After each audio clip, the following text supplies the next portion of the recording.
A divorce story. Going through my things after we decided to get divorced was like going through someone's estate. It reminded me of how it felt when my grandmother passed away. Only here, I felt like I was the one who had died.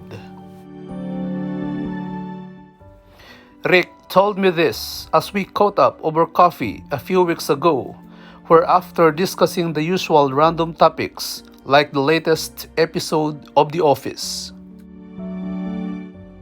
I spoke of the memorial for a friend I had been to the day before, and he talked about his pending divorce. I wasn't sure what to say at the time, but his comment has stuck with me. And now I feel compelled to write about it. The analogy between death and divorce seems an apt one, especially if the relationship that has ended was a long one, but what really had died? Rick and Allison had been together for 14 years, nearly all of their adult lives. For Rick, being a part of Rick and Allison was a big part of what defined him, and losing the we part of his identity was like dying. He did not know how to be an I. Here's how it happened. It was a Thursday night, and when I came home from work, she was sitting there with an open bottle of wine. She poured me a glass and said that we had to talk. Never a good thing to hear from your partner. She told me that she thought I should move out.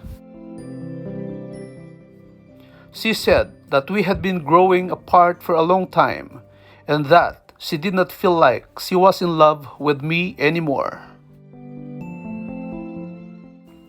It turns out she had reconnected with an old boyfriend on Facebook, and she had decided that she wanted to pursue that relationship. The way she presented it, it was already a done deal. I told her, okay, if that's what you want, I will do what I can. She left that night to stay with a friend, and I tried to keep myself together. At first, he hoped they might get back together, but as time went on, he wasn't sure he really wanted her back. He was in mourning, not for Allison exactly, but for their relationship. I don't know if I even missed her that much. It was more the shock of her leaving me that hurt than the actual absence of Ali. We had been together for such a long time, and in the end, I guess, we really were leading separate lives. But when she told me she wanted me to move out, man, that was a sucker punch. The first few months were really difficult for Rick. He woke up, went to work, came home, watched TV or read. Drank too much, went to sleep, and then started it all over the next day. But then he started talking to people, started coming out of his shell. Before, when he went to dinner with Allison, he went as part of a couple. The waiters and other patrons didn't notice him. He was an invisible part of the landscape to them, and he didn't notice them either. his only focus was on his wife. But now, when he went out in his neighborhood, people greeted him. Going to dinner at his favorite restaurant meant the owner would come by for a chat, bring him an appetizer on the house, sit with him for a while over a glass of wine. He was becoming a part of the community. Rick was waking up. A few months later, even though she's the one who had wanted to leave, Ali asked me why I didn't fight for her. Why I didn't love her enough to beg her to stay with me. This made me so angry. Since when she sprang the whole thing on me, there was no way I could have budged her. There was nothing I could have said that would have changed her mind.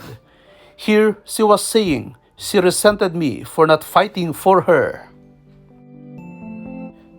Around this time, Rick began dating someone, which helped him to recover a sense of himself. Even though the relationship didn't work out in the end. This other woman once asked him what he would do if Allison wanted to get back together. I didn't know how to answer that question at the time, but later I was grateful she asked it. Because Allison did eventually say she wanted to be with me again. And if I hadn't already thought it through, I might have jumped at the chance.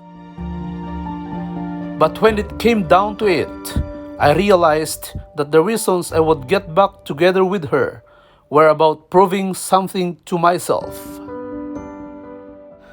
Winning something over her, and it would not have been because I love her or really wanted her, so I said no. After listening to this story, I asked Rick if he still felt like he had died. Yes, I do, but it's not such a bad thing. I might not be a part of Rick and Allison anymore. But at least I know what it feels like to be Rick. Thank you for watching and stay blessed.